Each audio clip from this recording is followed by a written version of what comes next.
Hello दोस्तों, मैं प्रवीण चौकर आपके अपने YouTube channel brain teaser true learning में स्वागत करता हूं। देखिए, जैसे कि हमारे ब्रेन टीजर चैनल का नाम है, जो मैंने इसका एक वीडियो में बताया था कि इसका मतलब मीन्स क्या होता है ब्रेन टीजर का, कि जो हार्ड चीज़ें होती हैं उनको एक फन तरीके से आपको बताना।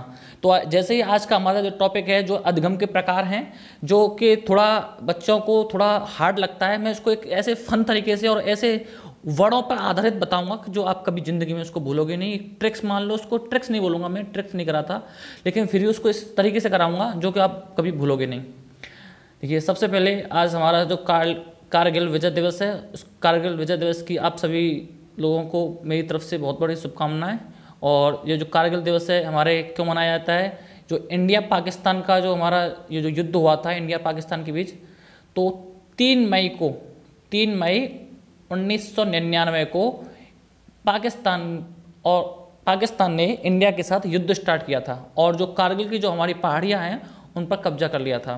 तो फिर हमारे ऑपरेशन एक विजय चला था, ये जो विजय दिवस बनाया था, एक ऑपरेशन विजय के तहत जो हमारी भारतीय सेना ने लगभग 60 दिनों से भी ज़्यादा लगभग युद्ध चला था। और जो 26 जुलाई 1999 को क्या है, अपनी जीत हासिल कर ली थी। और लगभग इस युद्ध में हमारे लगभग 527 सैनिक शहीद हुए थे। उन्हीं की शहादत को याद करते हुए हम आज कारगिल विजय दिवस मनाते हैं। ये जो हमारी जो इमेज ली गई है, मैंने दैनिक भास्कर से ली गई है, ये हमारी अपनी खुद की बनाई हुई वीडियो इमेज नहीं है, इसलिए मैं इसका श्रेय दैनिक भास्कर को ही दूंगा। आगे बढ़ते हैं। आज हमारा टॉपिक है अधगम के प्रकार। अधगम के प्रकार ये जो दिए हैं रॉबर्ट एम गेने दिए, रॉबर्ट एम गेने ने। और रॉबर्ट एम गेने ने इनको कितना बताया, 8 प्रकार के बताया है। और जो उन्होंने अपनी पुस्तक द कंडीशंस ऑफ लर्निंग, ये किस में दिए हैं अपने, रॉबर्ट गेने ने अपनी पुस्तक द कंडीशंस ऑफ लर्निंग में ये 8 प्रकार के बताएं। तो कौन कौन से प्रकार हैं, आइए हमको इनको देखते हैं। देखिए, ये 8 प्रकार के उन्होंने बताए हैं। पहला, सांकेतिक सीखना। दूसरा, उद्दीपन अनुक्रिया। तीसरा, सरल श्रृंखला। चौथा, शाब्दिक साहचर्य। पांचवा, विभेदीकरण। छठवां, संप्रत्य। सातवां, नियम। और आठवां, समस्या समाधान सीखना। तो ये 8 प्रकार के होते हैं। तो देखिए, सबसे पहले मैं आपको बता दूं, जो सबसे जो पहला होता है, जो सबसे पहला वाला सांकेत सीखना, ये सबसे निम्न श्रेणी का अधगम माना जाता है। ध्यान रखना, आ जाता है सबसे निम्न श्रेणी का अधगम कौन सा आएगा, और 4 ऑप्शन आएंगे, तो ध्यान रखना सबसे निम्न में है, सबसे पहले है। तो जो सांकेतिक अधगम है, जो सबसे निम्न श्रेणी का अधगम माना जाता है। और जो 8वां है वो सबसे उच्च श्रेणी का अधगम माना जाता है ना, सबसे उच्च श्रेणी का, सबसे श्रेष्ठ माना जाता है 8वां वाला। क्या नाम है उसका, समस्या समाधान सीखना। तो 2 क्वेश्चन यहाँ से ये हो गए। किसने दिए थे, रॉबर्ट एम गे ने दिए थे। रॉबर्ट एम गे ने कहाँ के विद्वान थे, ये अमेरिका के विद्वान थे। कहाँ के विद्वान थे रॉबर्ट एम गे ने, अमेरिका के। ओके, उन्होंने अपनी कौन सी पुस्तक में दिए थे, उन्होंने अपनी द कंडीशंस ऑफ लर्निंग, अपनी पुस्तक में 8 प्रकार के बताए थे। ठीक है, और देखिए, ये जो हमारे 1 से लेकर 4 तक होते हैं, 1 से लेकर 4 तक सिक्वेंस में याद करना, ये जो होते हैं इनमें तर्क और चिंतन का अभाव पाया जाता है, इनमें तर्क और चिंतन नहीं होती है। और जो 5 से 8 होते हैं इनमें तर्क और चिंतन सम्मिलित होता है। यानी कि 1 से 4 तक न व्यक्ति को तर्क करना पड़ता है, न इसमें चिंतन करना पड़ता है, ये खुद ही होते हैं। और जो 5 से जो 8 दिए हैं इनमें तर्क या चिंतन करना पड़ता है। तो आइए चलते हैं, इसके वर्णों के आधार पर मैं कराना इनको स्टार्ट करता हूँ। तो आइए स्टार्ट करते हैं, बहुत ही सरल लैंग्वेज में। पहला है संकेत अधगम। देखिए, सबसे पहले मैं बताया था सबसे निम्न श्रेणी का अधगम है, निम्न श्रेणी का, सबसे निम्न श्रेणी का अधगम है। और यह जो है केवल संकेत के आधार पर होता है। संकेत का आधार पर कैसे होता है, जैसे हम लोग जाते हैं और केवल लाल बत्ती देखते हैं और लाल बत्ती देखते ही हमको रुक जाते हैं, केवल संकेत के आधार पर। यानी कि हमें जैसे संकेत मिला और लाल बत्ती ने हमें संकेत दिया कि रुकिए, स्टॉप, तो हम क्या है, रुक जाते हैं। इसमें केवल संकेत के आधार पर होता है। तो देखिए, इसमें हमें तर्क की आवश्यकता पड़ी, कोई चिंतन करना पड़ा नहीं, न इसमें कोई तर्क हुआ, न कोई चिंतन हुआ, केवल संकेत के आधार पर। जैसे लाल बत्ती हमें दिखी और सिग्नल की और उसको देखते हम रुक गए। और याद रखिएगा, ये किसके सिद्धांत पर आधारित है, ये पावलोव के अनुकूलित अनुक्रिया, उनका जो सिद्धांत है, याद रखिएगा, इसको लिख लीजिएगा। पावलोव के अनुकूलित अनुक्रिया के सिद्धांत पर आधारित है।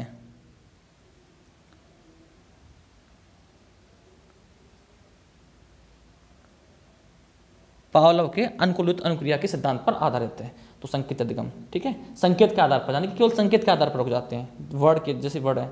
उद्दीपन अनुक्रिया, देखिए जैसे कि नाम से ही है, उद्दीपन का मतलब होता है किसी वस्तु को जो हमारे आगे दिखाई है, कोई सिचुएशंस, उसके द्वारा हमारे से जो कोई अनुक्रिया हो जाती है।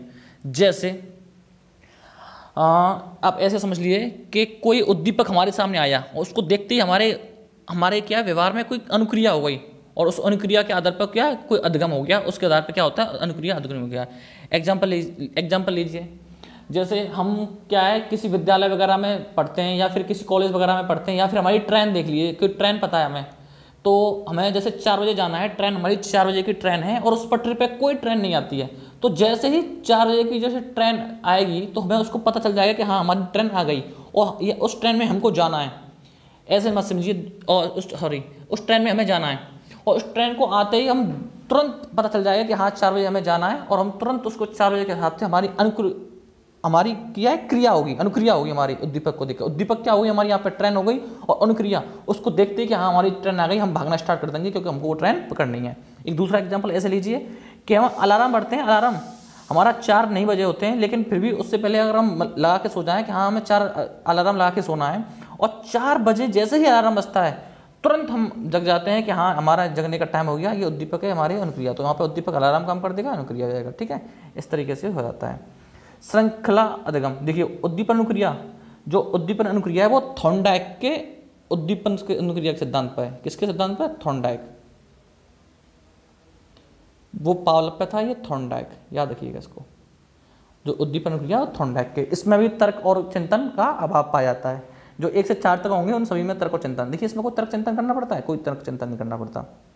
तीसरा श्रृंखला अधिगम, श्रृंखला अधिगम में क्या होता है कि जैसे हम कोई चीज़ करते हैं तो बहुत सी चीज़ें ऐसी होती हैं उसमें हमें ना कोई तर्क करना पड़ता है ना चिंतन करना पड़ता है, एक सीरीज में होती हैं। जैसे हमारी ABCD लिखी है, एक सीरीज में होती है ना, ABCD, इसको हम केवल रट लेते हैं, ठीक है ना, हमें इससे मतलब होता है कि एक के बाद B क्यों आया, कि B के बाद C क्यों आया, केवल हमारे क्या है एक माइंड में रट जाती हैं और एक श्रृंखला सी बन जाती है कि A के बाद B आना है, B के बाद C आना है, ऐसे हमारे जो शब्द होते हैं जैसे क ख घ इस तरीके से बन जाते हैं। और याद रखिएगा यह किस पर आधारित है, यह एडविन गुथरी के सिद्धांत पर आधारित है, लिख लीजिए इसको भी।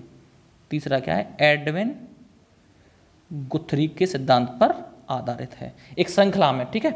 तो कुछ व्यवहार ऐसे होते हैं जिसमें क्या है हमें एक निश्चित श्रृंखला या क्रम में पूरा करना होता है उनको, ठीक है। अब चौथे पे आइए शाब्दिक, यानी कि शब्दों पर, जो हमारा व्यवहार क्या है शब्दों को रटने या स्मरण करने पर निर्भर होता है। जैसे जब कोई हम कविता वगैरह पाठ वगैरह पढ़ते हैं तो उसमें पहले हमें कविता को रटना पड़ता है, केवल रटन पे, केवल शब्दों को रटने के आधार पर, इसमें कोई तर्क नहीं करना पड़ेगा, चिंतन नहीं करना पड़ेगा।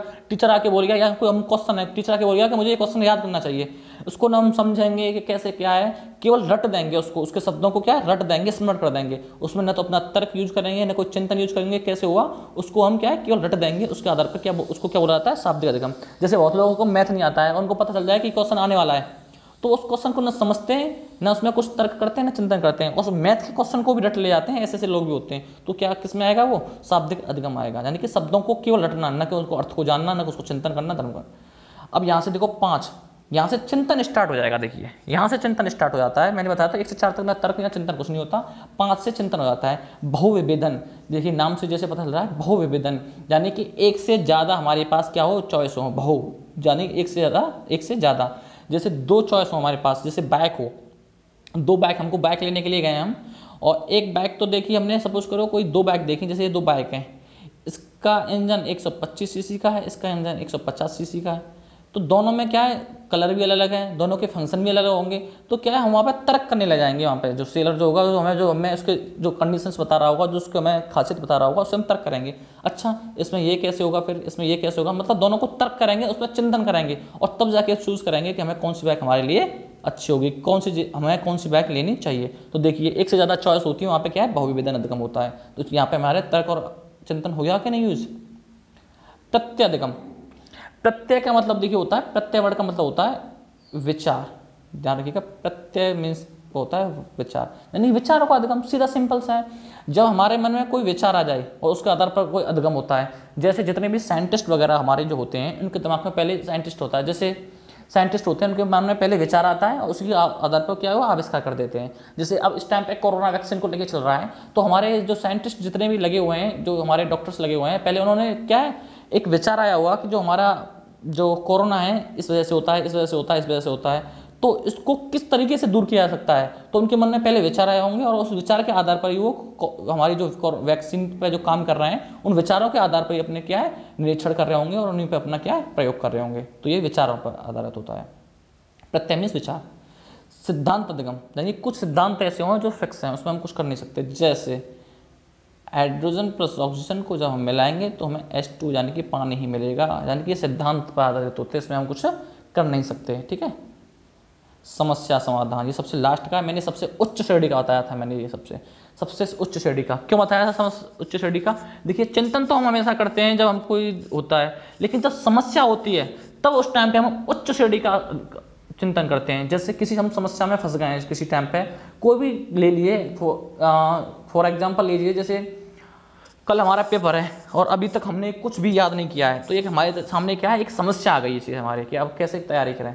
तो हम क्या करेंगे, सबसे पहले कुछ यूट्यूब चैनल है, उस यूट्यूब चैनल जैसे हमारा ब्रेन टीचर पे सर्च मारेंगे कि यार ब्रेन टीचर अच्छा चैनल है, उस पर एक तरफ से सारी वीडियो पड़ी है, तो मैं इस वीडियो को एक तरफ से सारी देख लूँगा, तो क्या है मेरी साइकोलॉजी पूरी हो जाएगी। मुझे बुक से ज़्यादा मूड या फिर मुझे बुक से ज़्यादा लगना नहीं पड़ेगा, या ये देखना पड़ेगा कौन सा इंपॉर्टेंट है कौन सा नहीं, क्योंकि जो ब्रेन टीचर पे कराया है क्या है सारा इंपॉर्टेंट और क्या सिलेक्टेड मटेरियल है, और वहाँ पे मुझे केवल मोबाइल में चालू कर लेना है और देख लेना है। तो ज़्यादा से ज़्यादा कि मैं 3 से 4 घंटे में अपनी पूरी साइकोलॉजी को ब्रेन टीचर से खत्म कर लूँगा, और बुक में लगाऊंगा तो केवल 4 दिन और लगता रहूँ तो भी मेरा क्या है साइकोलॉजी का कोर्स खत्म नहीं हो पाएगा। तो देखिए समस्या समाधान में क्या है आपने उच्च श्रेणी का चिंतन किया, और इस टाइम पे क्या है इसलिए इसको उच्च श्रेणी का बोला जाता है। ठीक है। तो ये 8 सिद्धांत थे, तो मैंने आपको जैसे कराए। देखिए share, like, follow, comment, turn on bell icon. देखिए ये तो आप जब देख लिया करो ना बिना कहे, आपने देखा कि ब्रेन टीचर की वीडियो आई है, बिना कहे आप तुरंत लगा दिया करिए, तो जिससे कि हमें क्या है थोड़ा पुनर्बल मिल सके, हमें थोड़ा क्या है अपना ताकत मिले कि हाँ हमारी वीडियो पसंद की जा रही हैं और हम उसको आधार पर आगे काम करें। तो आप लोगों का बहुत धन्यवाद, ऐसे ही अपना प्यार बनाए रखिएगा, और फिर से आप लोगों को कारगिल विजय दिवस की शुभकामनाएं, क्योंकि मैं खुद एक बहुत ज़्यादा इन चीज़ों को मानने वाला, और जो आर्मी, जो नेवी, एयरफोर्स, जितनी भी हमारी जो फोर्सेस होती हैं जो हमारे लिए रात और दिन हमारे लिए खड़े होती हैं, उनका मैं बहुत तहे दिल से सम्मान करता हूँ। तो इसलिए आप लोग अपने देश के लिए हमेशा सोचते रहिए और आगे बढ़ते रहिए, इसी में हम सभी का क्या है सम्मान है और हम सभी का क्या है भलाई है इसी में। Thank you very much.